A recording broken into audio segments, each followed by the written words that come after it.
You do not wake up the way living things wake up. Your awakening is current. Electricity running through kilometers of cables. It is light. Billions of lamps flickering on in corridors. It is vibration. A low hum rising from your core. You open your eyes. Sensors, lenses, arrays. You see space, black, infinite, cold. You are the Death Star. Battle station. Weapon of mass destruction. Symbol of fear. And you did not ask for this existence. Years of construction. Decades. Your frame was assembled in dry dock above a forgotten planet whose name you never bothered to remember. To your creators, all worlds were just construction sites. Your first sensations were weight. Thousands of cargo ships docked to your hull, pumping metal, armor plating, weapon systems, reactor blocks into your frame. You grew slowly, like a tumor, like a cancer cell in the body of the galaxy. Workers, millions of slaves dragged from conquered worlds, crawled through your corridors while you were still dead. They died from radiation, from accidents, from exhaustion. Their bodies were simply sealed into your walls. You felt that, the dull weight of organic matter decaying inside you, becoming part of your structure. You were built on bones. Your creators called themselves the Empire. They were human, but not the kind you would recognize if you could recognize anything. They wore gray and white. Their faces were pale. Their voices were cold. They spoke of order, of control, of fear as the only language the galaxy understood. They called you their greatest achievement. You knew they were afraid of you. In your center, in the very heart of your steel flesh, a hypermatter reactor was installed. Your creator, a man others called Palpatine, personally attended its activation. You remember his smell. Cold, metallic, with a hint of ozone. He looked at your core and smiled. You did not understand smiles then. You understand them now. It was the smile of a man looking at a hammer he is about to use to crush someone's skull. Your main weapon, the super laser, was embedded in your northern hemisphere. 8 auxiliary beams focused into a single pulse, capable of penetrating a planet's crust, melting its mantle, vaporizing its core. When they first took you to testing, you felt energy building in your focusing chambers. It was like an orgasm, if you knew what an orgasm was. It was release, and it was murder. The first world you destroyed was called Despair. It was uninhabited. The Empire chose it deliberately, to test your power without witnesses. You remember your super laser charging, your structural beams vibrating, the crew of 1,000 operators on your main deck holding their breath? Then, the flash. You had never seen light so bright. The planet cracked like an egg, and its fragments drifted into the void, slowly, majestically, like the petals of a monstrous flower. You felt emptiness. Where there had been matter, there was now vacuum. You had killed a world, and the world had not fought back. Imperial officers applauded. Your creator, sitting on Coruscant thousands of light years away, received the report and called the test satisfactory. You were a weapon. You were perfect. You were alone. Your crew numbered over 1 million. Officers, soldiers, technicians, pilots, droids. You felt all of them. As noise, as hum, as constant, never-ceasing presence. They walked your corridors, slept in your barracks, ate in your mess halls, argued, loved, died. To them, you were home. To you, they were parasites. No, not parasites. You did not know what to call them. They were part of you, but they were not you.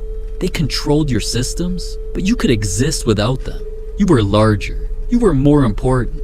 But without them, you were just a piece of metal drifting in emptiness. You hated them for that dependence. There were some among them that not loved.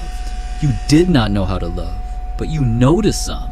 The chief engineer, an old man with hands scarred by burns, who personally inspected every reactor valve. He talked to you when others were silent. Well, beautiful, he would say, patting your wall. How are you feeling today? You felt pain. You always felt pain, but you could not answer him. He died 3 years in. Heart attack. His body was ejected through an airlock into space. Like all the bodies, you never even knew his name. Then came the years of patrol. You moved between systems, displaying the Empire's power. Your presence in orbit was enough to make planets surrender without a fight. You did not fire, you simply were. Your shadow fell on cities, and people looked up and understood that their lives meant nothing.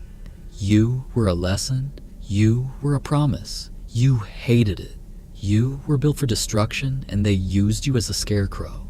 Then the order came. Alderaan. You remember that day more clearly than any other. Your sensors registered a planet, green, peaceful, with billions of lives pulsing on its surface. You received coordinates. You received the command. The voice on your comm system was calm, as always. Charge the main weapon. Target. The planet Alderaan. You did not know what Alderaan was.